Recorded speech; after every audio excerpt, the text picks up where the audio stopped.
ဒါဖုံဖုံရဲ့ကြောင်းအောက်ကတင်ချိုင်ကုန်းအစ်စ်ပေါ့ဆွဲရိုက်ပြမယ်နော်ဒီအဲ့မှာ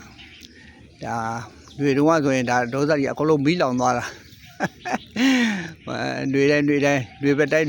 မီးလောင်နေပေါ့နော်ဒေါသအားလုံးမီးလောင်တဲ့ခါကျတော့အုတ်ဂူတွေပါအကုန်လုံးလိုက်လောင်ကုန်တယ်အကုန်လုံးအားလုံး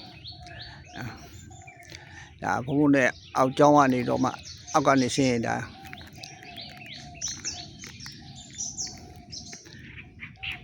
ရွာတွေကအတက်ဆင်းလမ်းဒါဘုံဘုံကျောင်းအောင်တက်မဲ့လမ်းပေါ့ဒါအဲ့ရနေတာတစ်ခါပြန်ပြီးတော့ရိုက်ပြမယ်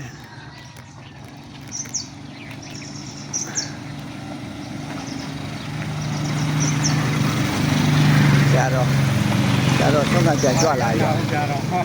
တင်မအိုးမဒါရွာနေတက်လာတဲ့လမ်းဒါအခုချိန်ကဆုံးကနေပြန်လာကြပါပြီအားလုံး